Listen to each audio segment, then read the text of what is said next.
Did I do good? I wanted to sound like it. Nailed it. Oh, Andrea, yes, no worries. The recording is on, and you can always visit that on the YouTube channel. So, no worries at all. So, my magical witches, here we are. I'm super, super excited. So, this is Magic of the Solitary Witch, and I'm going to start with some October astrology, and I will move through that. There's a lot happening this month, you guys, in astrology, let alone any holidays. There's so much happening. So I'll just read it off and then I'll break it down through it. So on the 4th, which already passed, Mercury entered Libra. So that was, we feel these shifts when these closer planets really move through the different signs and retrograde and all of that. Mercury is not in retrograde. We are safe until December 13th. And then, Yay! yeah, and then we'll deal with it when we get to December 13th. um, oh, your birthday on October 29th. Almost there. Oh, little Scorpio. And so tomorrow on the 8th, Venus is going to enter Virgo. On the 10th, Pluto is going direct, coming out of retrograde into Capricorn. On the 12th, Mars is entering Scorpio. And that's another close personal planet. And then we have a solar eclipse on the 14th with the new moon in Libra. And then on the 22nd, Mercury enters Scorpio. The very next day, the sun is entering Scorpio, and we're moving from Libra season into Scorpio season. And then the full moon in Taurus, which is a lunar eclipse, happens on the 28th. And then the 31st through the 1st is Samhain. And then if you're in the Southern Hemisphere, it is Beltane. So what does all that mean? That was really pretty words, but what does it mean? Let's put it together. So Libra, right now we're still in Libra season, and this is I partner and relationships, and it's a we feeling. And so with that, we're trying to find balance in our relationships, balance in ourselves, balance in our work. Like the tarot card of justice, it has the two scales, and we're just trying to keep that even keel through the month. It's an air sign, so we're having lots of thoughts. Maybe we're making lots of plans in our head right now. Lots of thoughts are coming through. Libra moves through thoughts, and we have to have thoughts first before we can take action. So we're planning right now, but we're not just thinking about ourselves, we're thinking about everyone. And maybe we're thinking about what's good for us right now, what isn't good for us, who's in our life that deserves to be there, that is a give and take, that is a we action versus an I action or a taking action. Um, you might find that it's hard to make decisions right now. Libra wants to think everything out. They're trying to find that balance. Um, it's good to take time to decide, and that doesn't mean you're being wishy-washy. Some people might be like, come on, hurry up. But you want to make the right decision and then move forward with that, because that's how Libra moves, is through thought first. So that's what we're going to do right now, is move through that. Then Mercury just moved into Libra a few days ago on the 4th. So our communication, our thought, our relationships, maybe you're feeling social, maybe you're wanting to talk more. Um, Maybe you're more willing to hear both sides of the story right now versus last month in Leo, when it was maybe more of an I feeling and an I talking and a place of I, me, I'm the sun, I'm showing, I'm glowing, I'm Leo. So maybe you're finding more balance in your communication. It's a good time right now to heal the wounds of misunderstandings, because you might be more in a relaxed place to hear the other person's side and for them to hear your side coming together and doing that together and moving forward together.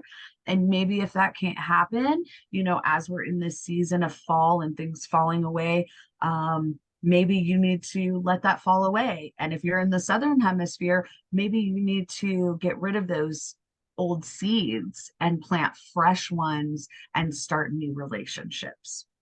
And we'll talk more about seasons and what they mean in a different class. But that's kind of the communication right now. Tomorrow, Venus is going to enter Virgo, and Venus feels a little constricted in Virgo because Virgo is matter of fact. Just here we are, time to get serious. Let's go. Let's get organized. And she just came out of Leo and she was having fun all summer. And she was, dancing through the fields and playing on the beach. And now we're in Virgo. And you know what, sweetie, it's time to sit down, get serious, and let's think about harvest. What do we need to bring in? This is a good time to work on Virgo's an earth sign. So earthly things, money, finances, maybe acts of service for other people, your love language, work on that, work on, an old friend. um, a lot of this right now is balancing out and seeing what is working for you and what is not, because it's time to let those things fall away that aren't, because you can't grow, can't plant if dead things are there. If things aren't serving you, you don't have space to fill it with new things. So it's time to let things go that aren't serving you. And then Pluto's going to go direct in Capricorn on the 10th. And in that retrograde, what did we work on? The retrograde was to go inside and to see, and it was in Capricorn. So once again, an earth sign.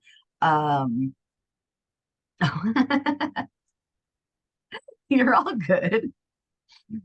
I mean, it is old friends probably popping in though. Like that's, what are these relationships? And if they pop up, maybe they need to be, worked on, or maybe they don't service anymore, and not to say this one, but maybe if an old friend is popping in and they want something from you all the time, and they only pop in, and I'm not saying this guy, just saying in general, they pop in, but it's always to take, maybe we need to release them. So it's good to look at those relationships. That was the friend yesterday that I did not respond to. Yes, good job. So did we do the work in Pluto? Did we look at our finances? Did we look at our career? Did we do that deep dive into us of what we want it to look like going forward? Because when Pluto goes direct, that now direction is going to push you in Capricorn to put all that work into action. So if you wanted to save money, did you set up the bank account? Did you put a plan? Do you know how much you're putting away? And as it goes direct, if you did start doing those things, this transition is going to be easier for you. But be careful not to fall back into the traits or the patterns, thinkings, or addictions that you had before Pluto went into retrograde, and then you're working on them and thinking about them, and then as it's going forward, if you're still falling into those, you're going to feel it more. You're going to feel more chaotic, and that push to get out of there. So it'll just take a little bit more work. It's time to let them go and grow forward, because that's our goal in life, is to just keep growing and growing forward. Then on the 12th, Mars is going to enter Scorpio, and Mars, like Scorpio, it's the original ruler. Before Pluto was discovered, Scorpio was ruled by Mars, and now and Aries as well, but now Aries and Mars are buddy, and Scorpio and Pluto are together. And but Scorpio is happy there. It's a good time for focus, awareness, introspect. Um, this Mars going into Scorpio is going to give you a feel of when the season moves into Scorpio. So this is kind of like a little, here you go, this is the way we're going, and we're all going to go here, and here's a little platter, a little hors d'oeuvre of what you have for this ride that's coming. And Scorpio is fixed energy. It's good for getting projects done. Mars wants to fuel you in those projects. It wants to fuel you in your research, whether that's finding a new job, do the research. Maybe that's going to school. How can you get there? Scorpio is one of the detectives of the zodiac. And the way they are the detective is they dive deep, deep, deep into all the information and into all the research. And then once they've got it, they're going to hold on to it, and they are going to go. And it is like a dog with a bone in their mouth, and good luck getting it out of there. They're going to run with it. They're going to run with that bone, and they're going to keep going. Some of it might uncover hidden agendas. It might open your eyes to the people around you that have their own agendas. Maybe people not being what you thought. And this is the energy to release that and let it go. And then also, too, Scorpio is I desire. So Libra is we and working together. And Scorpio is I desire, and Mars is going to push that. So while we're in this Libra season, it's good to communicate your hopes and your dreams with the people who could support you, because as we move into Scorpio and fixed, and you're finding what you desire, you're going to move towards that, and you're going to start going for that. And you want the support of the people around you in this we energy to get you through it and to get you going. And Mars is going to push you, whether you want to or not, to get there. And then we have the new moon, which is the solar eclipse in Libra, relationships. The new moon, what do you want to grow? And I'm going to go over moon cycles a little bit later in the class. So please, don't worry, I'm not going to leave you thinking, what the heck? But what do you want to grow? What do you need to let go of? Maybe you're feeling more diplomatic about it, decisions, movement forward, spending time with this new moon on things that you love. Is it art? Is it music? Is it beauty? Libra loves beauty. Libra loves getting dressed up. Libra loves wearing her favorite dress and her heels to the deli to get the sandwich that is her favorite. Libra loves to love. Libra loves to feel sexy. Libra loves to be flirty. Jordy's like, I know, because I'm a Libra. So Libra loves all of that. And you might be feeling that right now, especially with fall too. And you get to put your boots on and your pants on and your scarf on. And, in the spring of the Southern Hemisphere, you could still be feeling that with your cute little dress. You get to put on your little summer dress and your little sandals, showing your toes off, feeling it, because Libra loves to feel beautiful. Feel good, wear the makeup, wear the jewelry, do all of that. So that is what we have there. And then, oh, my pages got a little squishy together. Sorry, guys. Mercury is going to enter Scorpio on the 22nd. So that is now another planet in Scorpio. This is a lot of Scorpio energy, communication, changing, deep talks, truths coming out. Scorpios don't hold back. Scorpios say what they mean, and they mean what they say.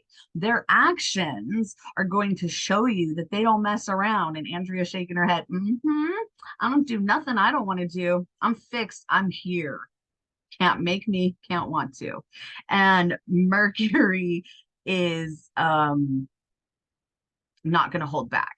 So communicate your desires with your partner, your friends, your boss, your children. but also remember to listen to other people's desires.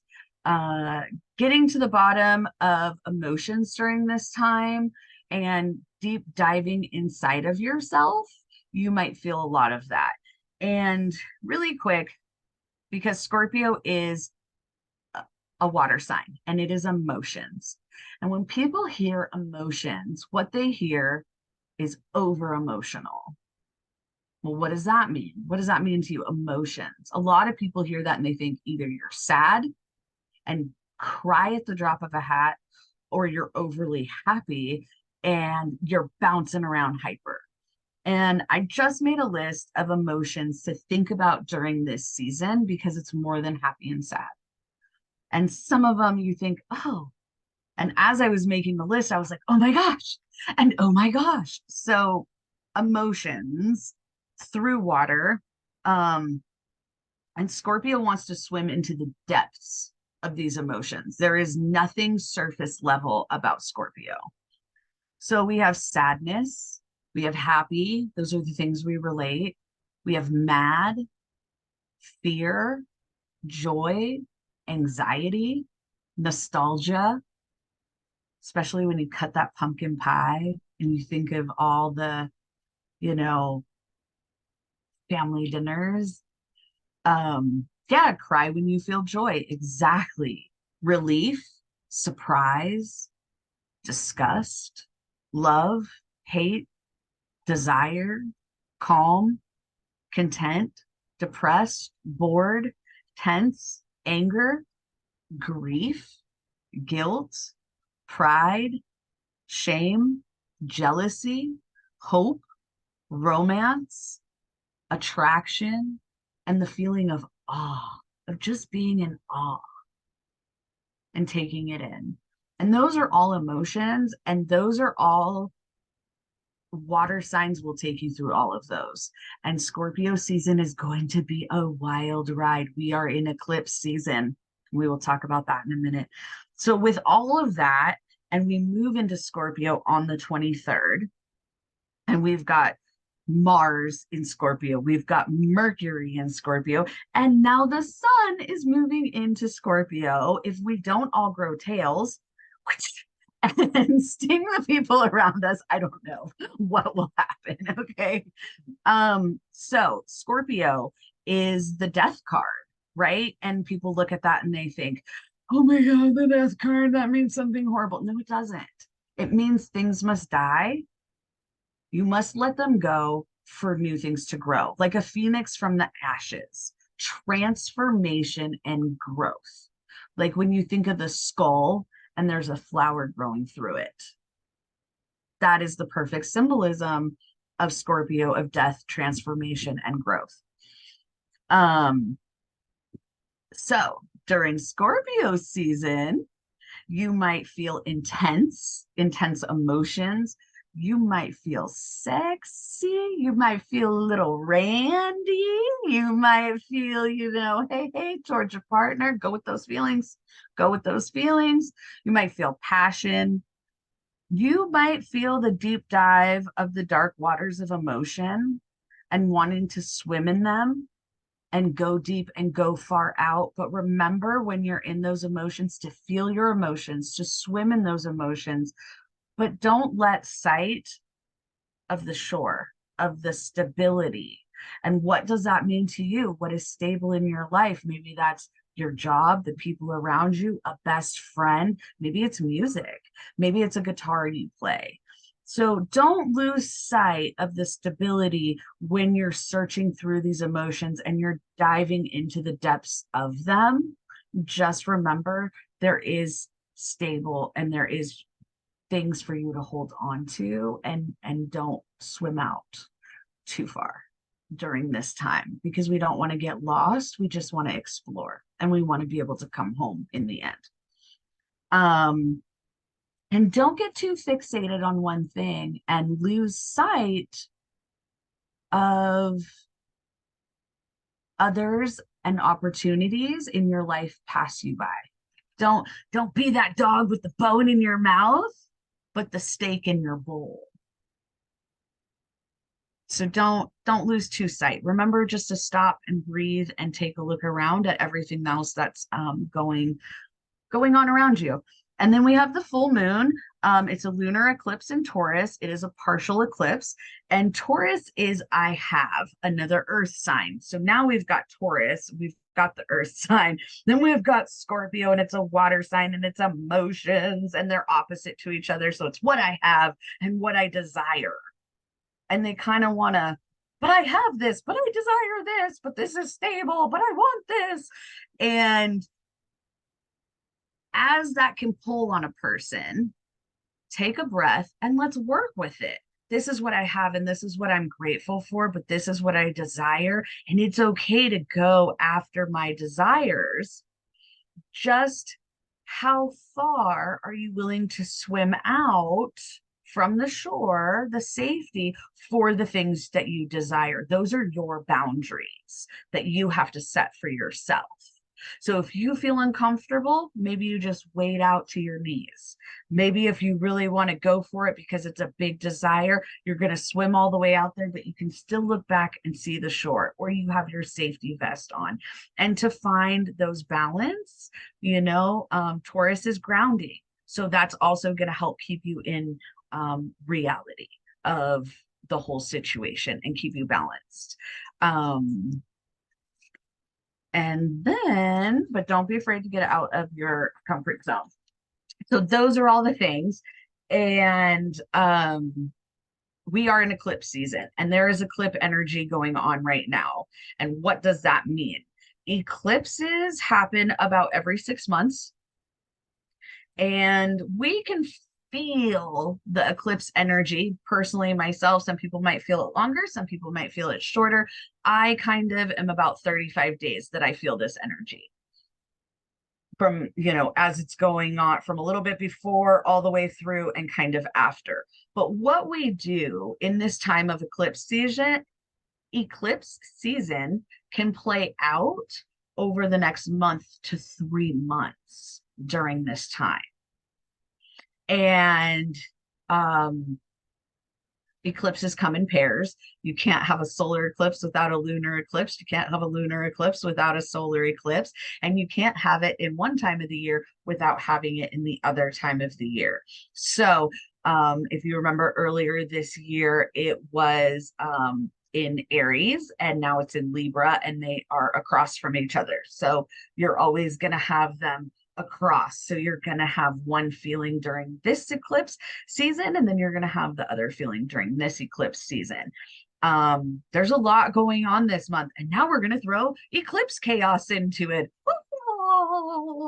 But sorry, I can't help it, guys. Wait till I start singing. But that's the beautiful circle of everything is balanced. You can't have one without the other. If you have it here, you're going to have it there. So during this chaos that is whirling around you and maybe feeling like, oh, it's too much, ride the waves, breathe through it. Just ride the waves, because these are portals. Eclipse seasons are portals to help you finish things, to close that door, to open this door, to close that window, to open this window to new things. You're going to feel accelerated growth, maybe life events, your own consciousness, and then the collective is going to feel this as well. So that's a whole lot of energy spinning around for everyone. But during the solar and lunar eclipses, it's going to feel chaotic, twists and turns. We are moving through all these phases in a matter of, now it's a partial. So when that eclipse is going through and it's an hour, we've moved through all of those phases of the moon. And a solar eclipse brings very new moon energy. This one will, because it's going to cover it completely. But that's fast, that's movement.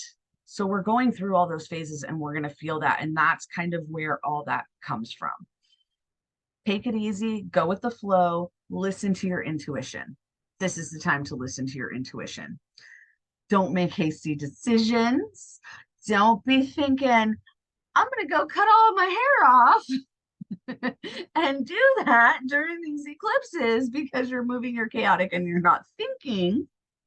You might not want to do that. You might not want to just sign that contract to the new business that you're super, super excited about.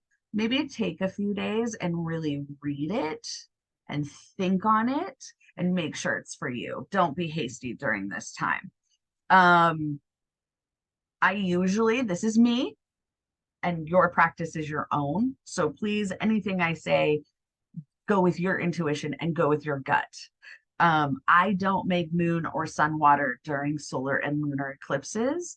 I do not put my crystals out during that time. Now, when we talk about phases of the moon in the next class, a little bit deeper, you can make moon water and it can be good for things. If you want to stir some stuff up and you want to do that, go ahead and make that moon water, drink that moon water. But you're going to have to ride the roller coaster to the end if you harness that energy. And it's almost like a windstorm, and it can go north and it could go south and it could go fast and it could go slow, and it's going to clear it out, but you're going to have to ride that ride. So I generally do not do that myself. So that is our astrology for the month, and I will only be doing the astrology for the month once a month during these. And I know that was a lot, and it won't always be that much every month, I promise. And I swear to you guys, I tried to make it as short as I could. I really did, but I also didn't want to leave too many openings. And before I did the class, I got out my tarot cards and I asked, just as a collective, what should we be writing through this? Sorry, my husband just came home. You are so welcome. What can we do during this time, during this energy, during this month? And I got the Knight of Pentacles, and that's an earth sign. And you need to stay grounded and you need to move forward, but you need to walk it cautiously and careful and take your time during this journey. And don't lose focus on the earthly things like work and money and loved ones in your life. As much as I love to lose sight of them, we don't. This one, I was like, dang, cards, talk to me. We got justice, we got Libra, we got balance. I was like, hell yeah, we do. So stay balanced. Don't lose sight. Don't let someone put too much in your scales, and don't put too much in your own scale. Think about it, then make a decision. And it is okay to think about your decisions before you give an answer. And if someone tries to hurry you, that is a them problem and not a you problem. And that's them trying to dump their BS into your scales, and don't let it happen. Then we have the Page of Cups. Cups is water, cups is emotions. So we are going to be feeling these. The page is kind of like a youth, if you will, maybe not a child, but a youth. And so we might be feeling all those emotions and not knowing how to handle them when we were kids. And we might need to go and cry, or we might need to laugh hysterically, and all of that's okay, but don't sit there too long. Feel them, but don't sit in them too long. And then we have the Queen of Swords upside down, and swords are thought energy. Don't move too quickly. Don't think too quickly. Don't make decisions too quickly. If it's meant for you, it will wait for you. Things wait for the time that they are right. So I was just like, thank you, cards. Oh my goodness gracious. Like, I love that. So it was just a beautiful coming together of all the things. So now I want to move on to Samhain and what Samhain is and what we can do. And then I will go through Beltane. I know that Rebecca is not in class, but if anybody in the Southern Hemisphere wants to come in and watch it, that will be after Samhain. So Samhain is, it looks like it's spelled Sam Hain. And my dyslexic brain, I cannot, I'm going to put it in the chat, Sam Hain, but it's pronounced Sow. Where's my doodle hickey, you guys? Win. So Sam Hain and Sow win. The origins are Celtic. It originates there. We here in the Northern Hemisphere celebrate it October 31st to November 1st. And in the Southern Hemisphere, Samhain actually falls in April, from the 30th of April to May 1st. And then that's when our Beltane is. So I just had so much fun, like deep diving and learning all about the different hemispheres. So I love it. But the astrology is the same no matter where you are in the world. So that was the great part. That's just astrology is astrology, signs are signs, energy is energy. Remember that in your spell work. Energy is energy, and we'll go over that. But so the origin is Celtic. It's a festival marking the end of the harvest season and the beginning of the winter and the starting of the darker end of the year. It is the halfway point between the autumn equinox and the winter solstice.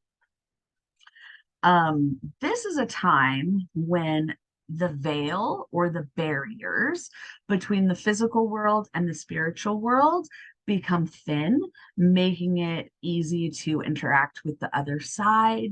We can communicate with the other side easier. Some people will feel it, some people won't.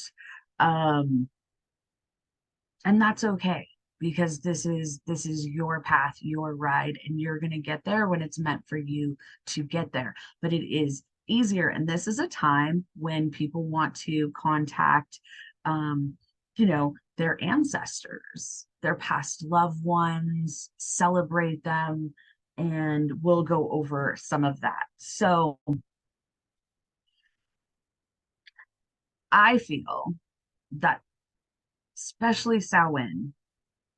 And now this also means that Beltane has a thin veil as well, because you can't be thin on one side of the world and not thin on the other. But the energies are different. So I'm going to go over this energy first. If you think about it, it's not just a pagan thing, right? So there's the Day of the Dead, and that's celebrated November 1st to the 2nd. And that is a Mexican tradition, Hispanic tradition. Then we have All Hallows Eve, which is October 31st. And that starts the Christian holidays of All Saints Day and All Souls Day. And that's remembering saints, and then remembering the faithfully departed on All Souls Day. So with all of this, we have so many different communities, and I don't care what walk of life. And I know that there's more all around the world. I picked these ones just as an example, I'm not trying to leave anyone out, but everyone has this time of year traditions that they do. So when the collective comes together like that, it is so strong to feel that energy and for the veil to be thinner and to harness that. No matter how you celebrate it, I don't care what walk of life, what religion you are, we are all a collective. And I tell names. So we're all a collective, and all that energy comes together. So I don't care what color, creed, faith, religion, anything you are. When we celebrate together, it comes together, and it creates an amazing energy for everyone. During this time, as the veil thins, and you might feel this in your normal day life, but during this time, you might feel it more. So you might feel restless, that it's hard to fall asleep. You're not staying asleep. Maybe you're waking up at the witching hour between 2 and 3 a.m. That is a time during every day, not just this season, where the veil is thinner. And a lot of people use those hours to communicate. They will get up, they will light their candles, they will do the things to connect to spirit or spirits, ancestors, loved ones, passed on, mediumship, all of those things. Some will do it 3 a.m. So that's the witching hour. And you might find yourself waking up more then.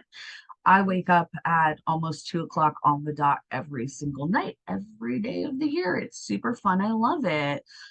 Yay, peanut butter on a spoon. So that's why I'll get up and I'll like, really, I want to go to sleep. But I will also ask during that time. So if you find yourself waking up at that time, maybe you don't get out of bed, maybe you don't get water, whatever, maybe ask in your head or out loud, is there something I need to know right now?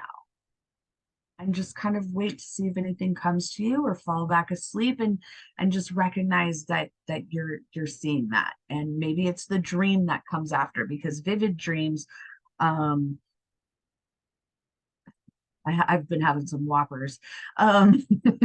Vivid dreams are more common. You might feel more run down. Maybe your fur babies are going more crazy. Maybe they're seeing stuff in the house. The cats, over here, chasing things that you can't see. Um, Maybe you might have more spirits coming to your house to visit you. If you don't like it, if you don't want them there, if it's an energy you don't like, you command that energy to get out, because this is your space and this is your home and this is your boundary and this is your energy field. And you command that, because they are not allowed to come into it. So if that is your house, if that is your head, if that is your space bubble or your property, you are not welcome here and you will leave.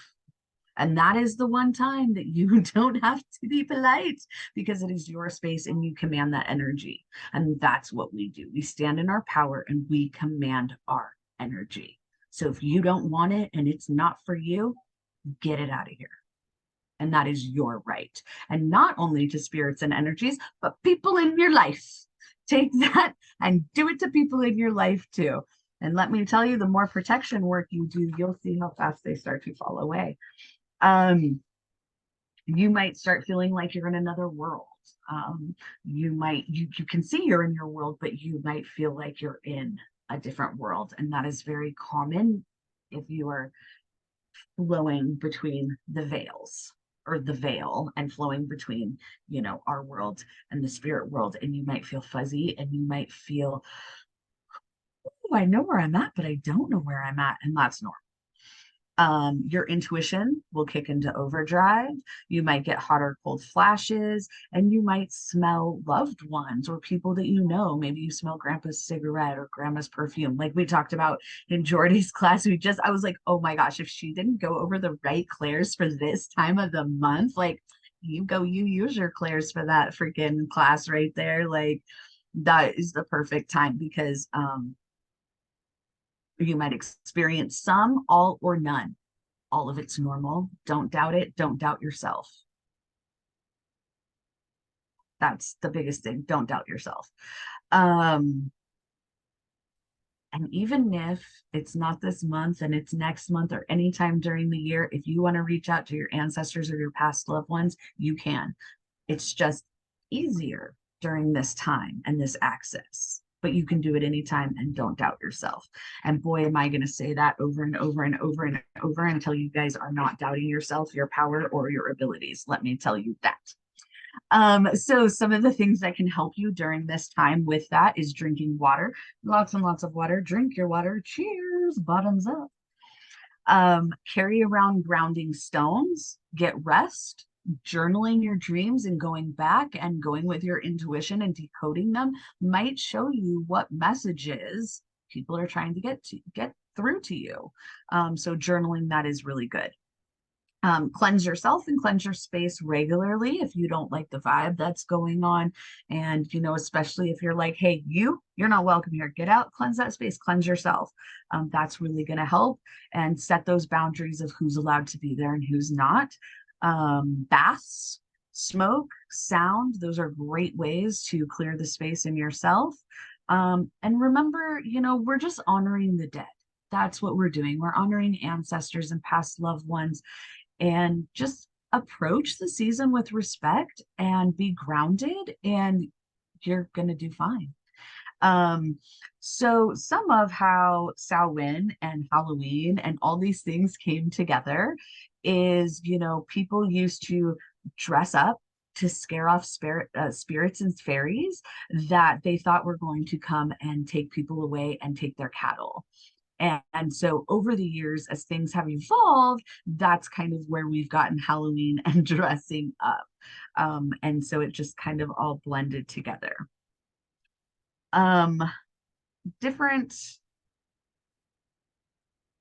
symbols of the season are skulls, and that represents protection and ancestors. We have bones, which represent our departed. We have black candles for protection and for passing over.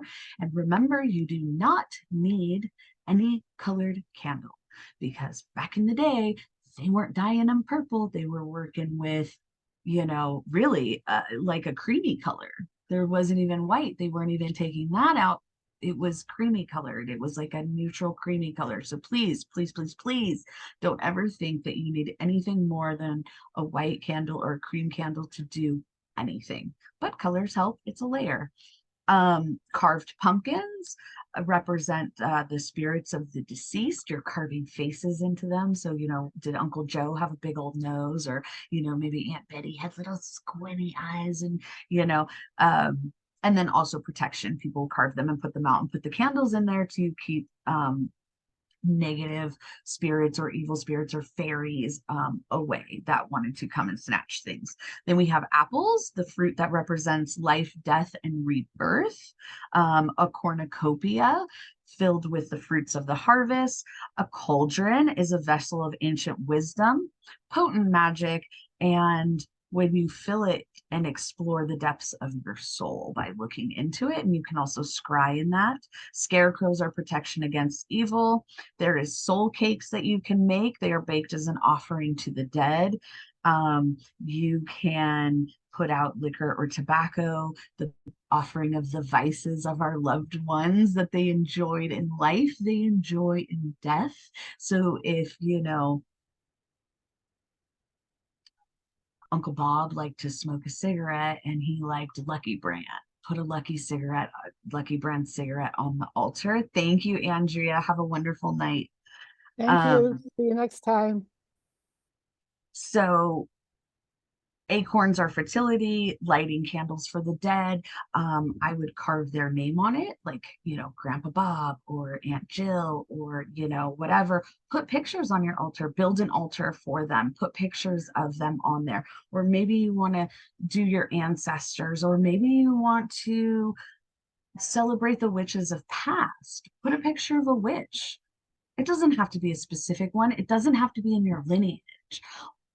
We are witches because we are witches. It doesn't have to be in our bloodline. We are witches because it calls to us. So if you want to honor them, put a picture of that. Maybe you don't have a picture of Uncle Bob that was your favorite, but he was a farmer. Put something that he would like. Maybe he liked corn, put corn. Maybe he smoked, put a cigarette. Maybe you put a straw hat or a picture of a farmer. Do that because that honors him. It doesn't have to be perfect. A corn Um, pipe. hmm? A corn pipe. Yes, a corn pipe. Exactly. I was thinking that in my brain. So yes, you get 100 hearts. Um, some people do what is called a dumb supper or a dumb dinner. And this is where you set a place or places for your ancestors, loved ones that have passed on. Some people put food on the plate, some people don't. Why they call it a dumb dinner is because nobody talks. We're quiet, we're quieting our minds, we're quieting our ears, and then they come. Some people talk, some people celebrate. One thing, depending on how you feel, some people might not just want to set a place for departed people, and maybe you're afraid that might draw energies in that you don't want. Make a place card. Take a piece of paper and write Aunt Betty, Uncle Bob, Jill, my ancestors of Celtic, Irish, Nordic. Like, I don't care. Be specific.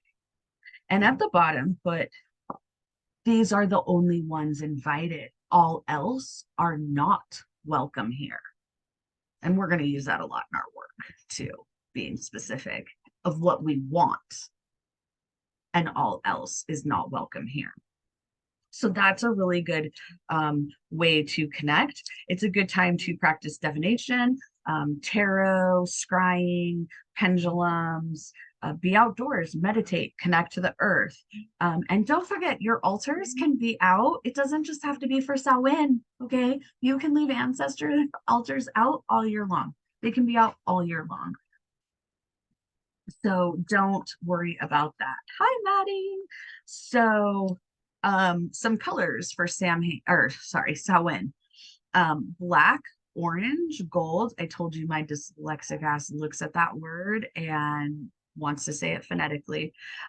Gold, purple, white, and silver. Those call to me during this time. Maybe red calls to you. Put some red out. There is no wrong answers here. Go with your intuition. Your practice is your own.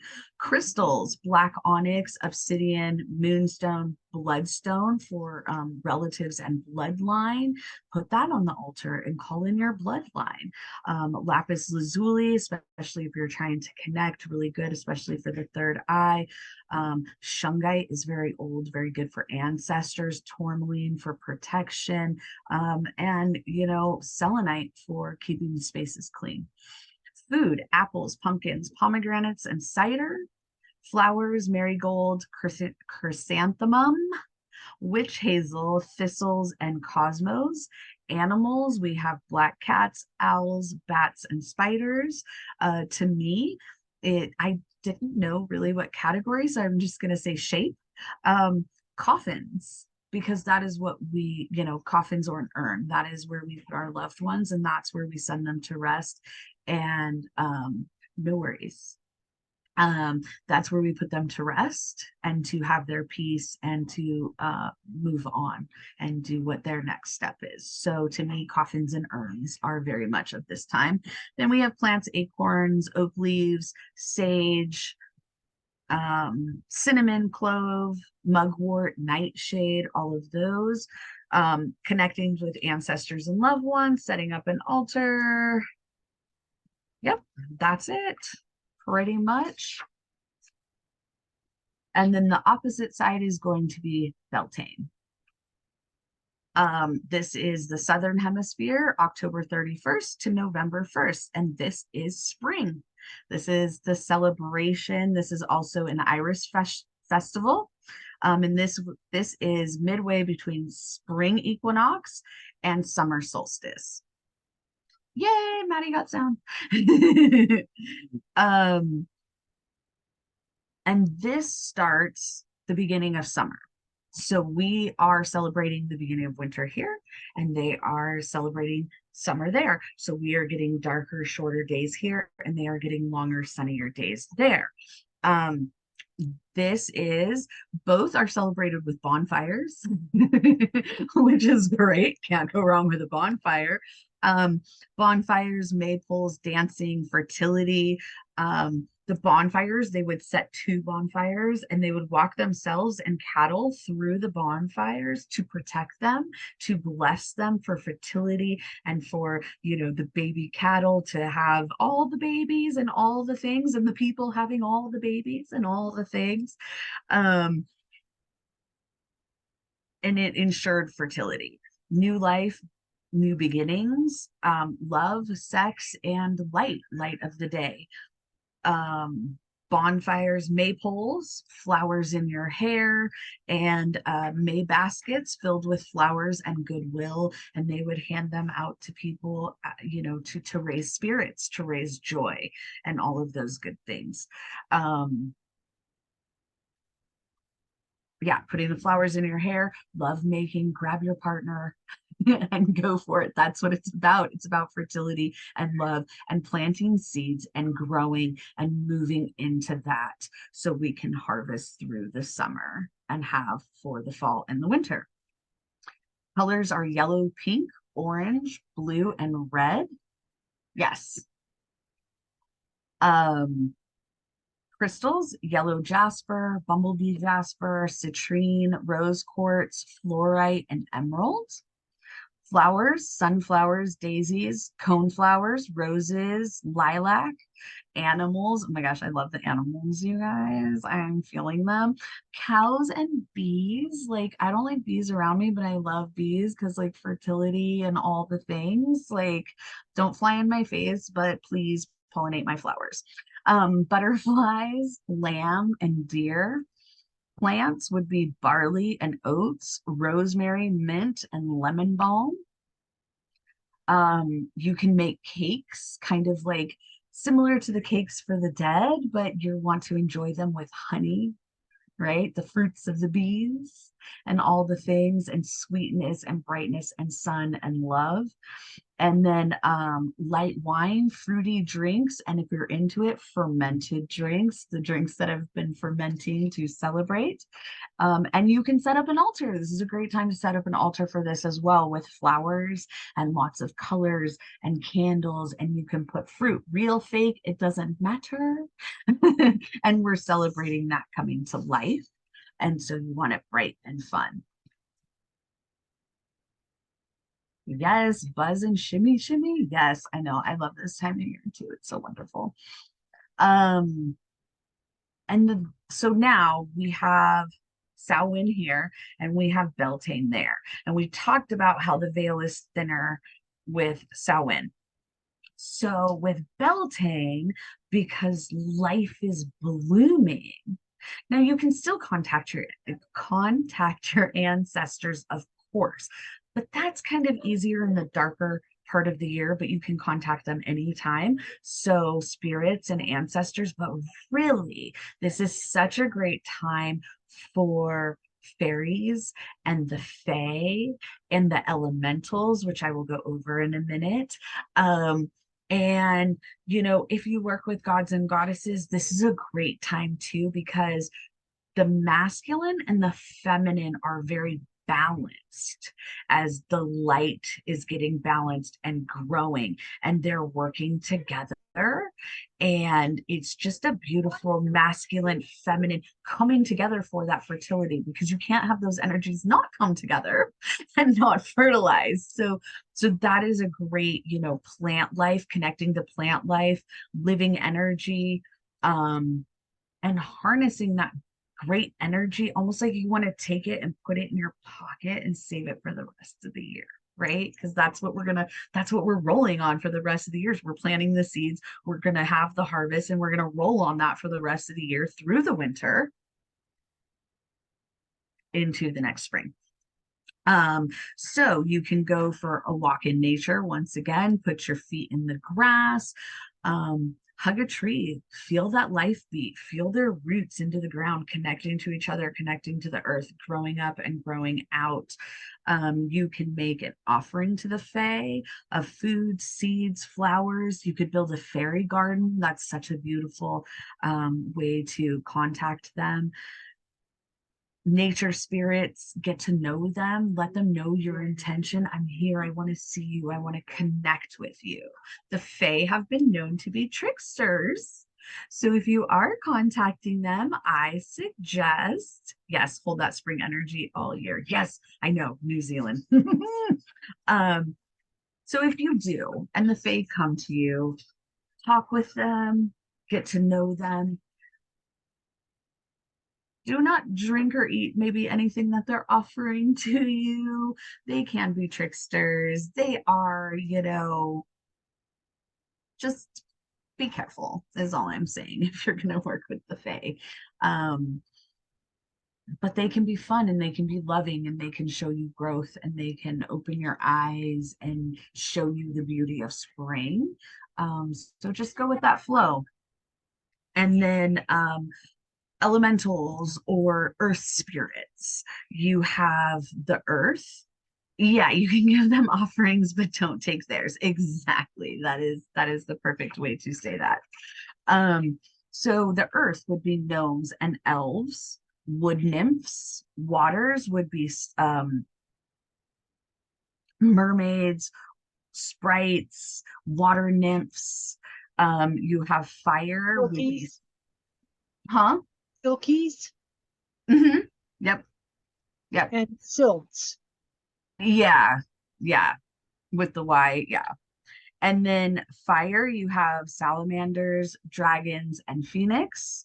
And for the air would be birds, bats, fairies, pixies, and air also, they can take that shape, but whirling vortexes of clouds or smoke is how they can appear as well too, if you are contacting that air element and wanting to work with them. So they might come off that way as well.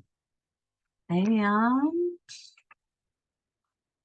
that is it on Beltane and Samhain. So if anybody has any questions on that quickly, and then we will go into the magical part. Thank you. I tried to get through all that as fast as possible, but not going so fast that if you were taking notes.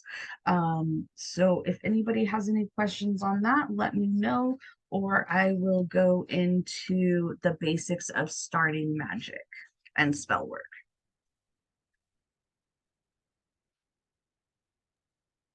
So interesting. I just have to say, there's a lot that I thought I knew a lot about Samhain and Beltane, and I'm over here like, oh, I never even thought of that.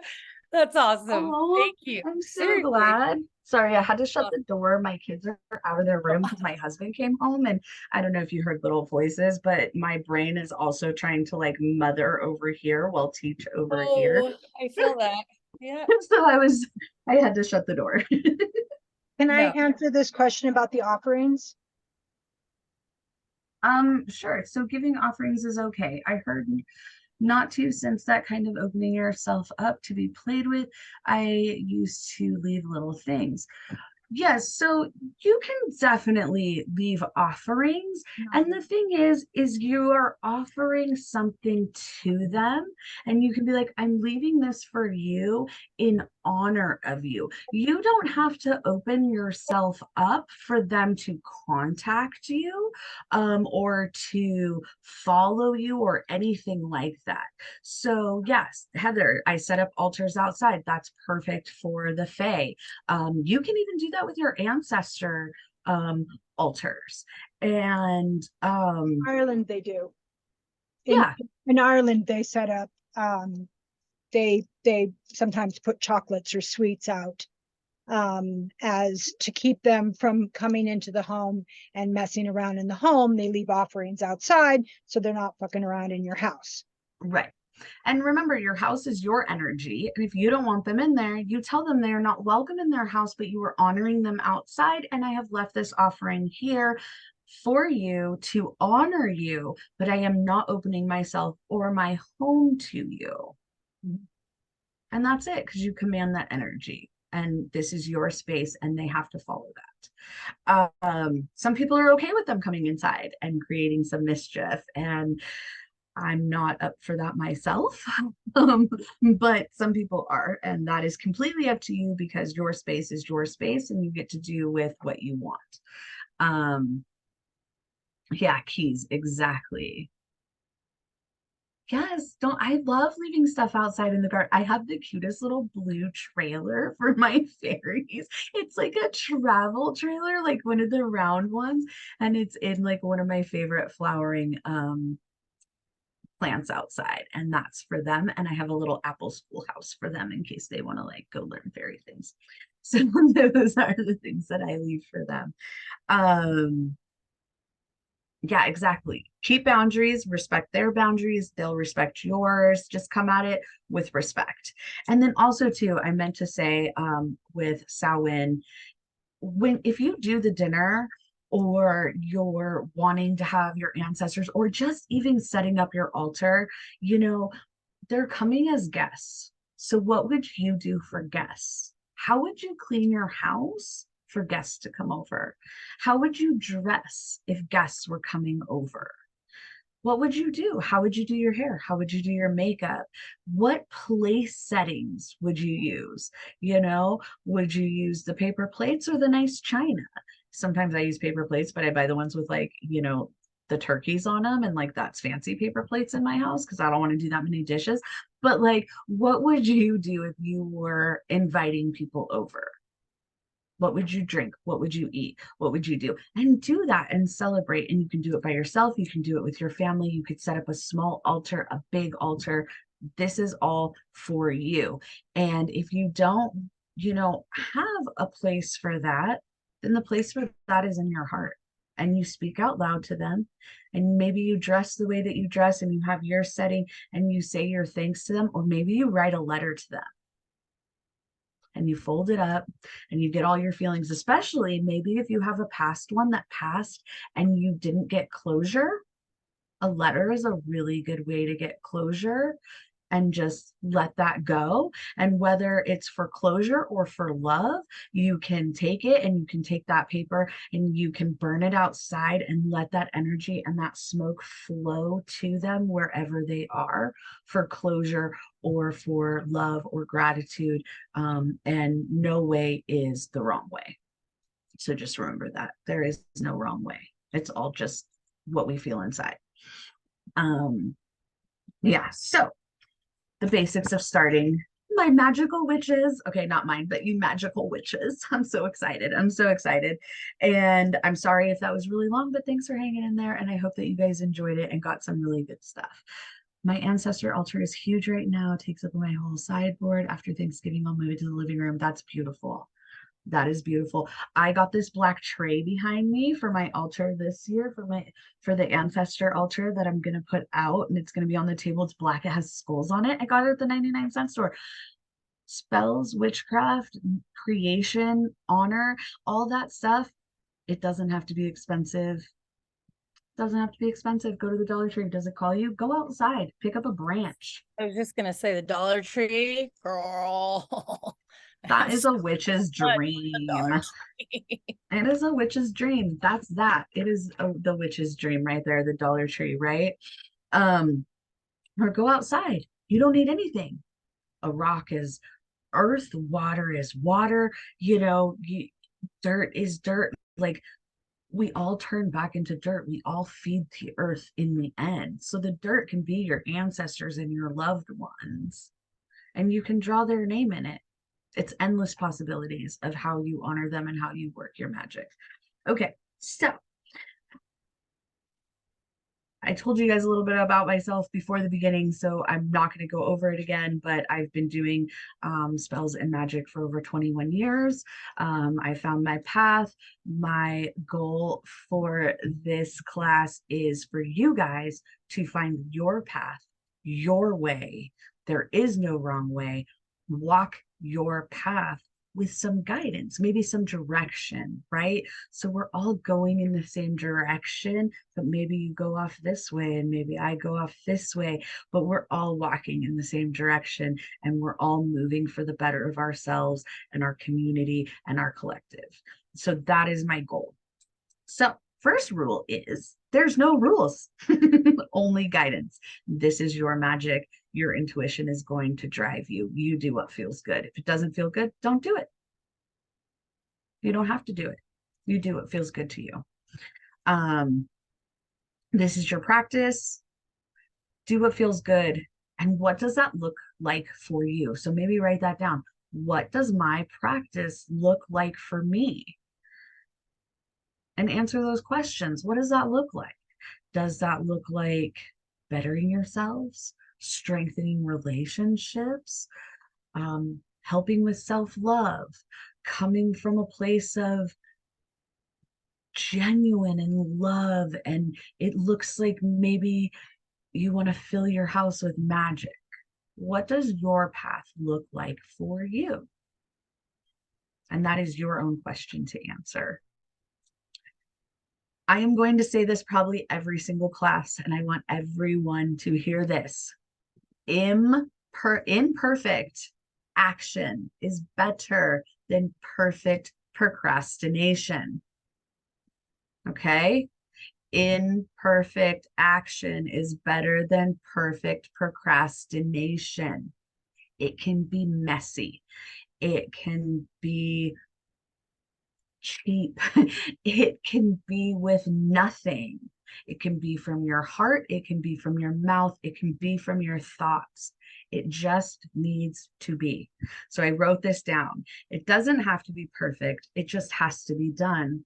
It has to be tried. It has to be felt. Feel the work, do the work, and be proud of your work. And that came to me last night while I was this, and I had to write it down and I had to read it word for word.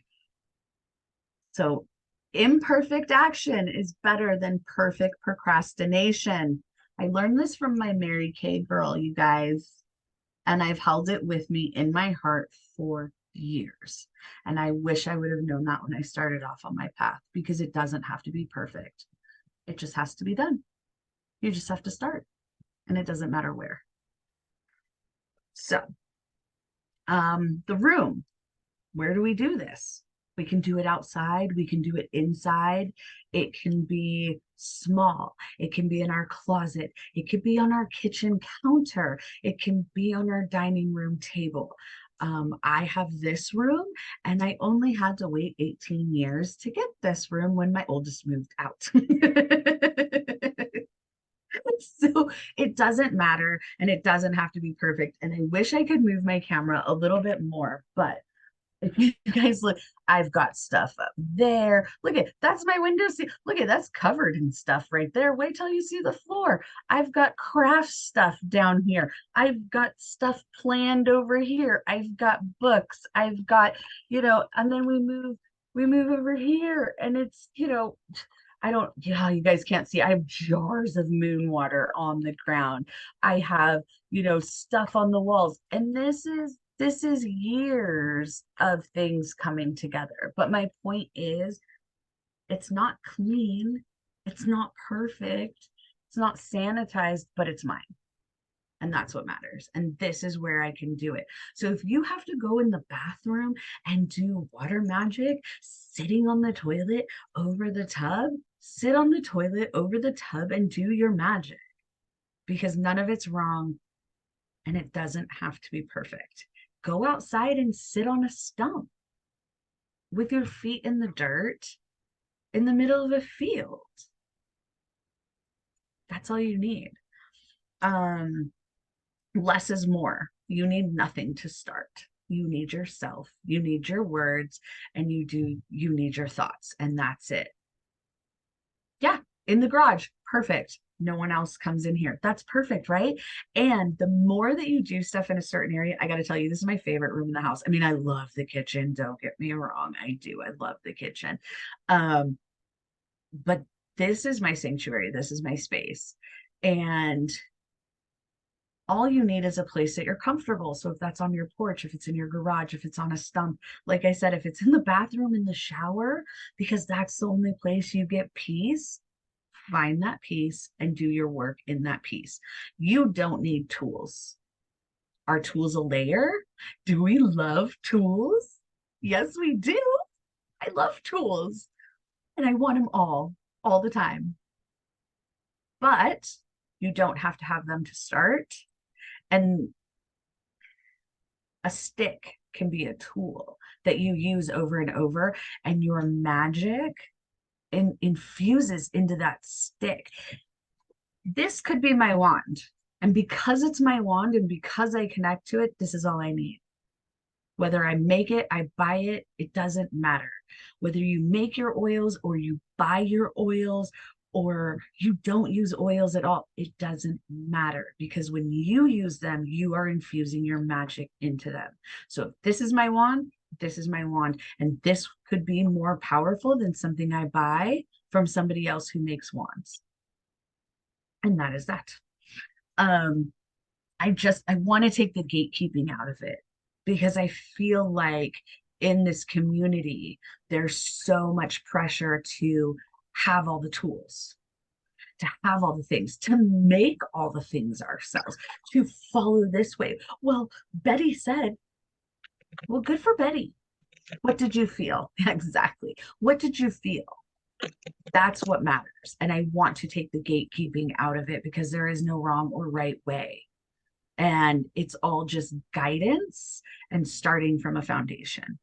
Um, Imposter syndrome. Some of you right now probably think you feel self-doubt, that you lack in skills among other people who have been doing this for a long time.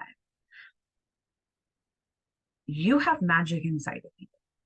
You have the power inside of you. We all do. And the more we support each other and build each other up and that community of power, I don't care if you're male or female or anything in between, we all have that power. And the more we work together and the more we build up, the stronger we become together, even when we're working by ourselves from home, because we're trying to better ourselves and we are sending our magic out into the world. I'm going to be real. I had imposter syndrome before doing this class. Can I really teach this class? Am I good enough? Well, I don't know. But I do. I'm here. I can. My tarot card said it was going to be amazing. Like, it's everybody feels it for a moment, but don't doubt yourself.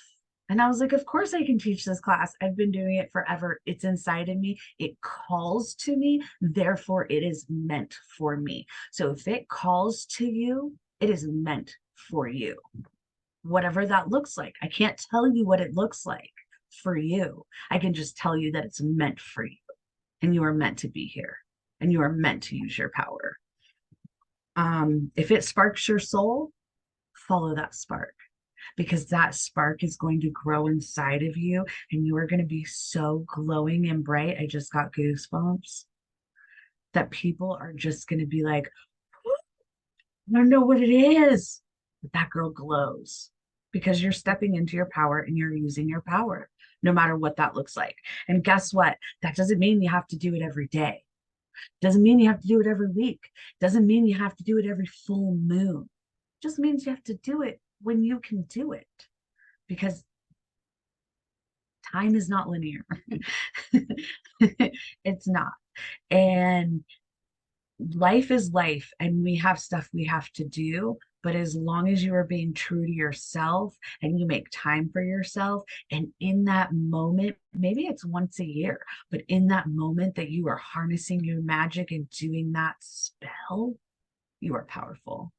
And you will feel it all year long. So you do it when you can do it, not when someone else tells you that you can do it.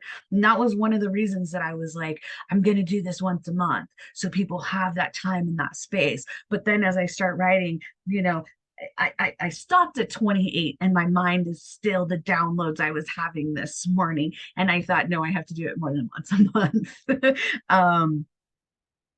Believe in your magic. Believe in your magic.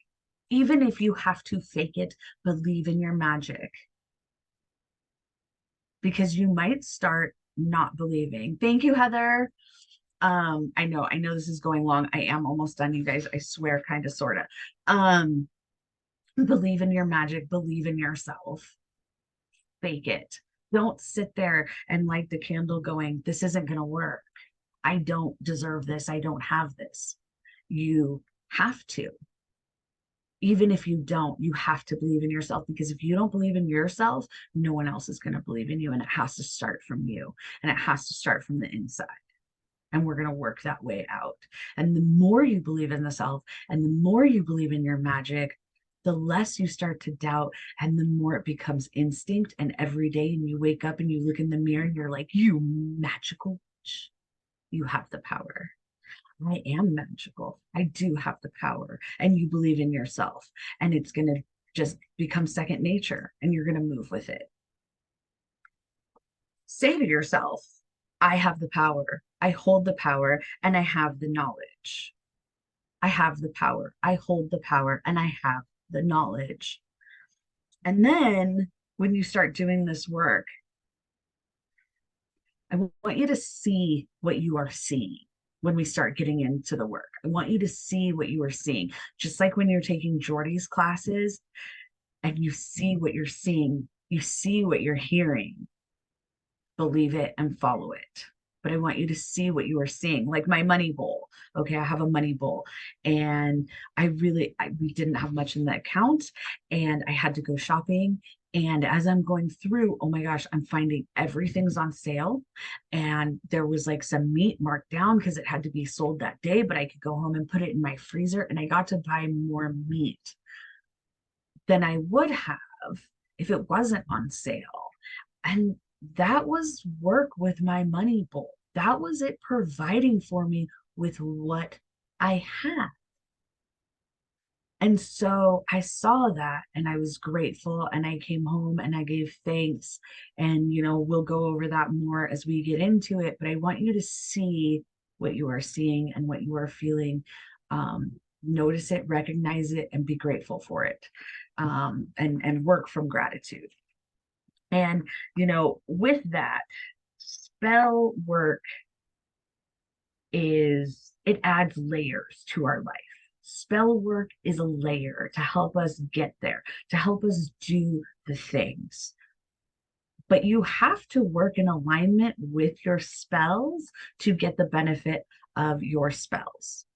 You can't set a money bowl or a movement bowl or a weight loss bowl and not take the extra hours that come at work. Now, we'll get more specific into this. I'm not saying, go against your boundaries or work yourself to the bone, but if you are offered a side job, you got to do the side job. If you set the intentions for the weight loss, but you're not getting up for the walk every day, then it's not going to work. And it's not your magic, it's your alignment and your part in your spell. So you have to do the work. Spell work, witch work, it's self-work. It's asking yourself questions. It's doing the work. It's getting to scarcity mindset versus abundance. Why am I doing this spell? Where is this need coming from? What is my part in this spell? What is my work in this spell? Are you coming from scarcity, or are you coming from abundance? And you need to work from abundance. And maybe why you're setting this spell is because you feel scarcity in your life, but we need to work with abundance. We need to feel the abundance. We want to bring it in. We need to work from a place of gratitude. So, you are deserving. So don't work from scarcity. You deserve it. You are deserving, and you deserve beautiful lives, and you deserve to use your powers to get there. The inside, you deserve that. So working with gratitude, some things to say to yourself. I am grateful. I feel gratitude. I give gratitude. I love with gratitude. I speak words of gratitude. I see gratitude all around me, because we want to surround ourselves with those that are grateful too, right? You can't, if you're grateful and other people around you aren't, that's a boundary you have to work on. But I see gratitude all around me. And then that gratitude will come as you're saying this and you're manifesting and you're working with it. I know I deserve gratitude, because you do. You deserve gratitude from those around you for everything that you do. And if you are not feeling gratitude from those around you, that's maybe a time to slow down and see and think and maybe release what isn't serving you. And then abundance. I am abundance. I feel abundance in my life. I am worthy of abundance. I love what I have. You can want more, but you have to love what you have first and be grateful for that to take that step forward. I speak abundance into my life. I see abundance around me. I know I have abundance in my life and in myself. And then I want you to say it, I want you to feel it, and I want you to live it, because that's what we are doing. So, witch work, spell work is self-work, and we have to have boundaries. No is a boundary. Yes is a boundary. No is a boundary to keep you here. Yes is a boundary to bring people in. And you need to figure out who's worth being in here and who do you need out there. What do you have to say no for so you can say yes for yourself? So you have that in your life, so you can work from that place of fulfillment. And you have to fill your cup to fill others. And you cannot be empty and pour into others. It won't work. I'm sorry, Jordy, that your daughter has your car. I'm sorry. Boundaries are a big deal. Try not to break them. Try not to give them away, because boundaries are pieces of you. And if you are giving pieces of you away, what are you going to have left for yourself? And not that we can't, we can give those pieces away to those that deserve it and pour back into us. Because if they're not giving you pieces and we're not building a puzzle and we're not keeping it whole, then we're working from scarcity, because we're afraid that if we don't give ourselves away, we won't have people around us. But then maybe those aren't the people that you want around you. Yes, I learned that the hard way when I was younger too. And it is a hard road. And there are times that you are going to break your boundaries. But the beautiful part of that is you can build them back up. You can learn from it and you can put those bricks back up. I'm not saying brick people out, but be strong in your boundaries. And we can always put more bricks back up. Then spell work works at different speeds. There are some fast spells, there are some slow spells. Some spells are going to take longer to manifest. Some spells are going to come and bring you, if you just asked for the one thing, it might come fast and then it's gone. And we'll work on that, but spells work at different speeds. And that's why I say too, look and see what you are seeing. Look and see what is happening around you so you can recognize that. I suggest in spell work to have a notebook, and we'll go over this when we go into tools. Have a notebook to write down your spell work. Have a notebook to write down how that spell work came out, how you did it, what you liked about it, what you didn't like about it, because then the next time you can perfect it. Or maybe you need to add to it and you can write that in there. So writing it down is probably one of the things that took me the longest to do. And I don't care what you write it in. I don't care if it's a fancy book or a notebook from the 99-cent store. You know, I've got books floating all around with different stuff in it. And one day I will get more organized, but I have no earth in my chart and I'm just air and water and fire. So I just blow and wish wash around. But writing it down has something that has ultimately served me time and time again of how to work with it, what I liked, what I didn't, how it worked out, and what I want to try next time. Don't do spells for or on others until you know the basics of spell work, protection, different things like that, and how your spells play out, because you do not want to unleash chaos onto others. You can do what you want because it's your craft, it's your practice. But a heed of warning, don't practice until you are secure in your own magic on others. With that, if you do for others, you need consent from them. Do not do work on others without consent, because that can backfire. I personally do not believe in the rule of three. Maybe you do. That is a personal thing. But just because I don't believe in the rule of three doesn't mean that things can't backfire or come back at you, and you need consent. When it comes to your children, I think that if you're making decisions in their best interest, that's one thing. If they are old enough to talk about it and be a part of it, then you need to talk with them and be a part of it with them and have them be a part of it.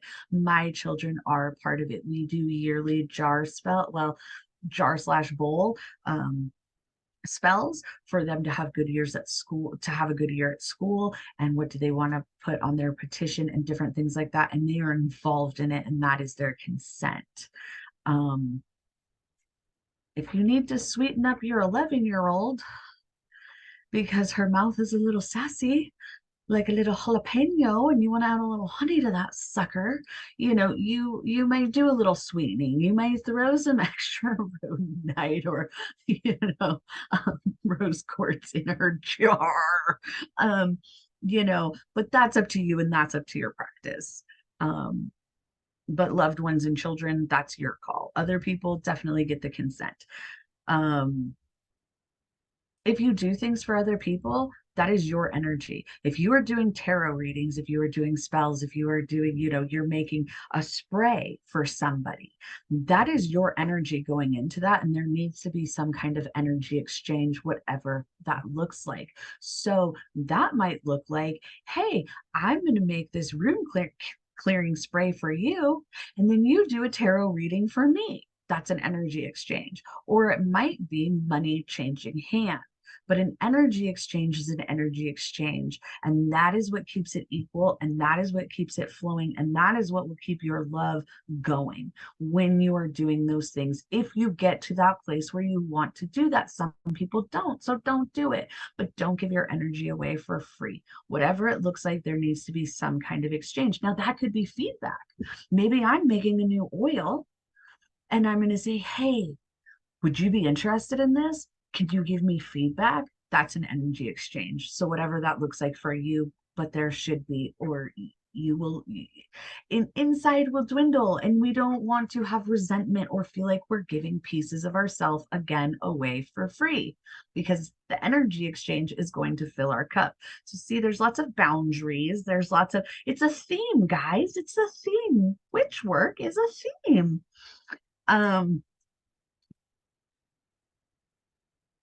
I wrote this down because it made me laugh. I was thinking it last night and I thought this is corny, but I didn't care. When I cook, I measure with my heart. Measure magic with your heart. Measure with your heart. A dash of rosemary, a splash of love, a rose quartz, a this, a that.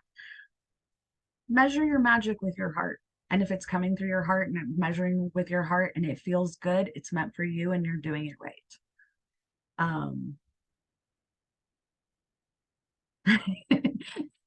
Yeah, I mean, the ancestors might come through and be like, that's enough, my child. Like, I get it. Like when I'm cooking and my husband comes in and goes, so you put garlic in it, huh? Because he can't see, maybe that was enough garlic. Some people feel comfortable talking out loud when doing their spell work, and some don't. Some want to talk in their head. Some want to visualize in their head. Some don't. Some do better writing it down.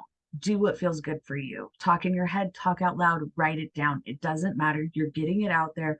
The energies are going to work with you. It doesn't matter how you put it out there. It's what you feel comfortable with, because let me tell you, the energies that you are working with don't care how you get it out. They just want you to get it out.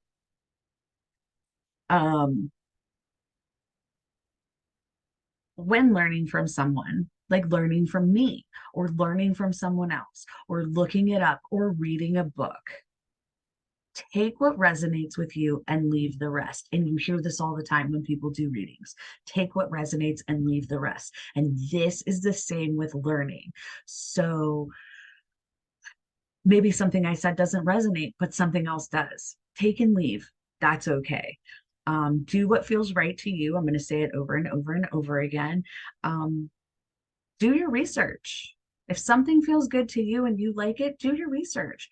Go Google it, get a book, go to the library. God, I love the library. Write down your workings, see what you see, recognize and acknowledge what you see, work with your intuition, If you like the vibes and you're comfortable, go with it. If you don't, leave it. No big deal. Now I put here homework. When I say homework, these are just questions that you can look at and just think and ponder, and there really is no homework. You don't have to send me anything. This is for you, for yourself. Do it or don't. It doesn't, I don't, I'll give little homework things, and if you do it, that's great. If you don't, that's up to you. But I wrote down what speaks to you from a magical point of view. What speaks to you? What calls to you? And what do you want from your magic practice? And those are just questions to ponder into yourself.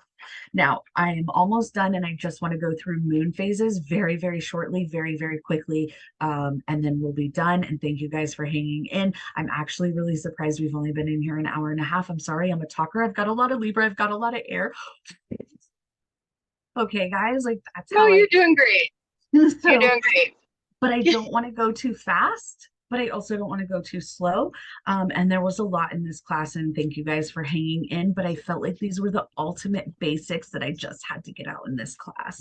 The next class, we're going to go deeper into moon phases and how to work with them. That's also going to include like sun, water, days of the week, all of that stuff. Colors will be in there as well too. So we're going to go deeper into the next class, which will probably be the 21st at 4 o'clock, and there will be no astrology or anything like that, so it'll be shorter, I promise, guys. No, so, keep the astrology. Like, no. Well, I already thank you, Brandy. So I'm just going to go over the moon really quick phases. Okay, I'm going to start with the waxing moon. Okay, guys. So the waxing moon is when the moon is going from dark into brighter, working its way to the full moon, waxing, growing bigger. This is how I remember it. I don't know how you want to remember it, but this is the way I do, is when it's waxing, when you, yeah, when you light a candle and the wax builds up on the candle. It's waxing as it's burning, it's waxing, it's building up on the sides of the candle. I don't know why my brain does that, but the wax is getting bigger. It's holding on to the sides of the candle. Yes, wax on, wane off. A lot of people say that. So for me, waxing, getting bigger. The wax is melting, but it's getting bigger. It's holding on to the sides of the candles. That's how I do it. But waxing is getting bigger, and we're moving towards a full moon. This is where we are building up our energy through this waxing moon. So we're building our manifestations. We're opening. We're growing what we have set. We're building up our goals, our intentions, our manifestations. We are building our energy as we move towards this full moon. And we will go over more of this. This is great for if you want to do work for increasing your bank account, relationships. Maybe we're healing something. I don't know what the heck that was. That was a big boom outside, guys. I don't know. They're ready to get their wax on too. I don't know. Communication, if you want to build communication, business, pleasure. This is great if you have legal matters that you want to dealing with money, and you want to grow the outcome of that, of legal matters dealing with money. Financial gain is a good time for this, and growing intention. So if we set an intention to get a job, then we're going to grow that through this period, and we're going to work towards what we have to do to get that job, and we're going to grow that intention. Then we're going to get to the full moon. I'm going to tell you my pet peeve right now, you guys. Okay, we have built up all this energy, and we are at the full moon, and our power is 100%. And when I hear people say, release what no longer serves you, I can't. We just built it all up. Why are we going to let it go and float away? Now, this is your practice.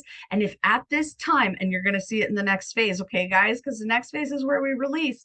But this is where I feel the misconception or misunderstanding has come from. Okay, so we've built our power, and what we're going to do with this is we are going to ask spirit and our guides and all the energies to take what we have built up and to send it out to where it needs to be to do its work. So we're not releasing, we're sending concentrated energy and power out to do its work. Okay, now, so that might be, this is my understanding, this is downloads I've gotten over the years doing this work, of where maybe release what no longer serves you on a full moon, where the misconception came from. So full moons are great for building up that power, sending that power out, soaking in the power of the moon, charging your crystals, charging yourself, charging your tools. If you need to release, if it is so deep in you and you gotta let something go, let it go. I don't care what the moon phase is, let it go. Go out and sit under that moon and let it go, because if it is that bad, you do it. But if you have been building, don't just, we're sending it out with power and with intent and with purpose during this full moon. But once again, it's your practice. So if you need to release during a full moon, by all means release. Now we come to the waning moon. So we grew and we're full, and now we're waning and it's getting smaller. So in my head, waning, waving. I'm waving goodbye to the moon. It's getting smaller and I'm waving goodbye. I don't know why that's what my brain thinks, but that is what my brain thinks. Or waning and whining, and we don't want whiners around us, so we're closing them out. I don't know, but waving goodbye is what sticks in my head. I've heard someone use, I can't remember where, but like waning, whining, and I was like, that's cute, but it never stuck in my brain. So I'm waving goodbye to the moon. And this, when it's getting smaller, this is where we want to release. This is where we want to say goodbye. This is where it's getting dark and we're going inside of ourselves, right? Just like winter, we're going inside of ourselves, just like Scorpio season, inside of ourselves. And we're digging for what doesn't serve us. We're letting go. We're making room. We're letting go. We're making room. So this is good for, like I said, releasing what doesn't serve you. Maybe that's bad habits. Maybe that's people. This is a good time to do legal matters. If you're having problems with legal matters and you want to let go and you want to get through it, this is a good time to do that, to get rid of it and to close out those legal matters and get them gone and off your plate. Dieting, if you want to do, if you want to lose some weight or you want to diet, different things like that, that goes into deeper, and that's a lot more questions when we build something like that, which we can definitely go over. I have my own. Letting go, this is also a time of completion, so we're getting rid of that, we're closing doors, we're completing stuff.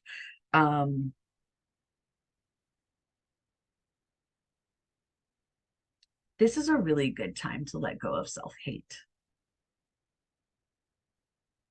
and let go of not being comfortable with yourself, how you see yourself, how you love yourself, things you don't like about yourself. And that might be addictions, that might be, habits.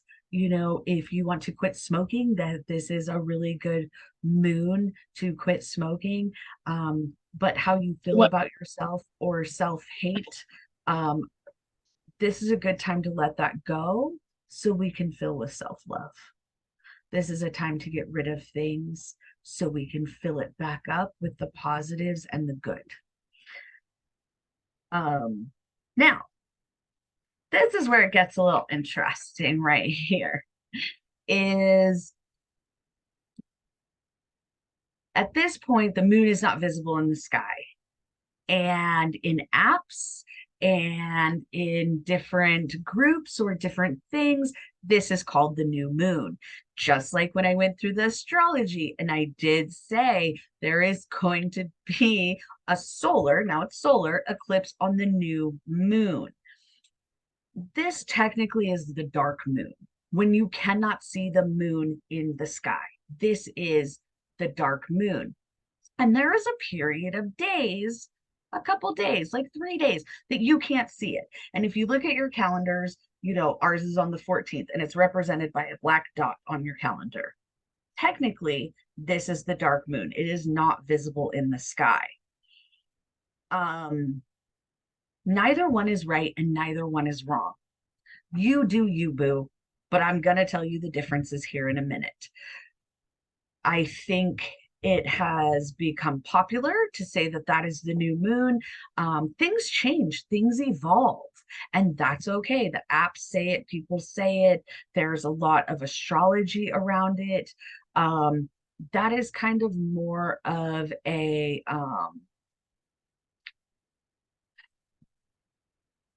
oh gosh, what's the right word that I'm searching for in my brain hole of words that I have said? Astronomy word versus astrology, or moon phase is the new moon. So in working with the moon, witchcraft spells, all of those things, this would be more of the dark moon in the community. Now, this is a time for rest, contemplation. We have to rest. We cannot just go, go, go.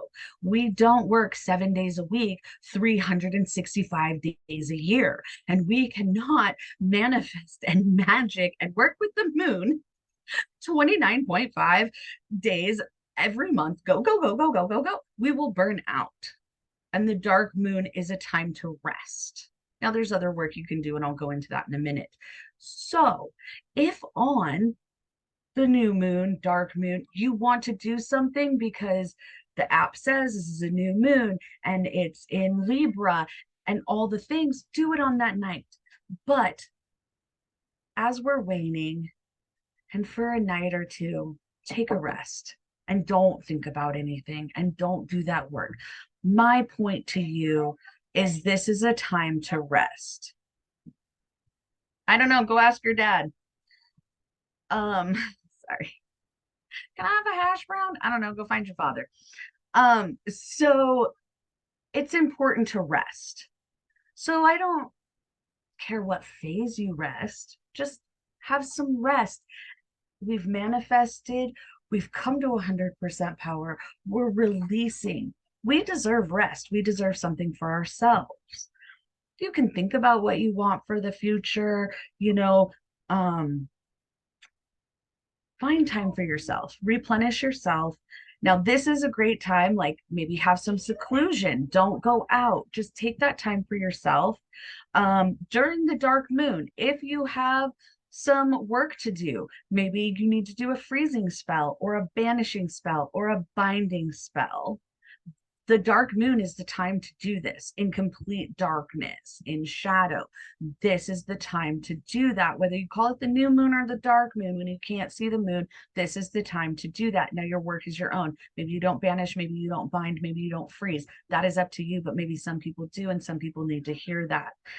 Also, working with Hecate or the Morgan during this dark moon, if you work with them. I personally don't really work with goddesses and gods. I have that in a different class of, you know, if you do, that's great.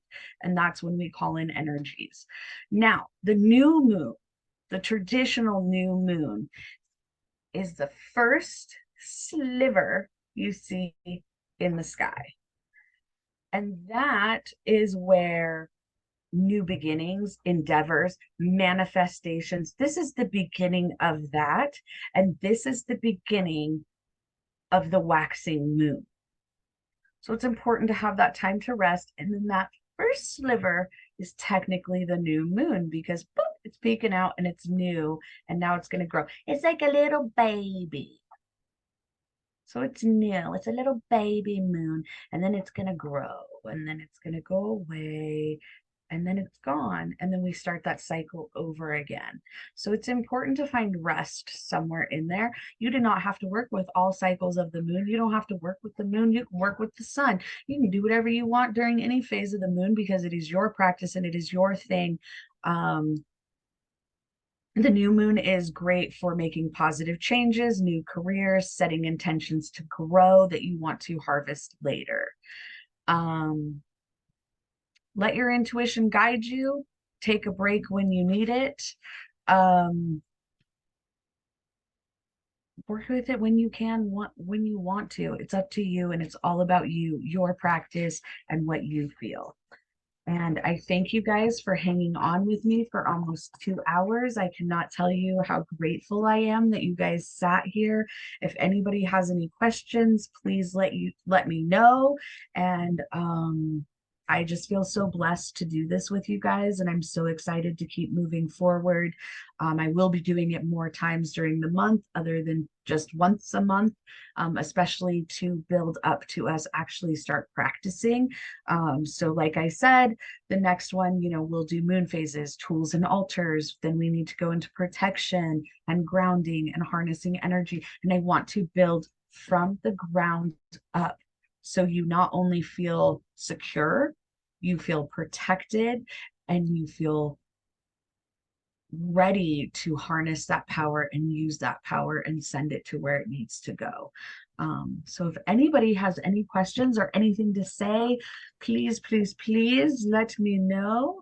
I'm sorry it was 2 hours. I promise I won't try to make it this long next time, but that was just so much. So Are you Tanya and then Michelle. Are you going to keep recording it or while we do the questions, or No, I'm going to turn off the recording for the questions. Let me just go in for that.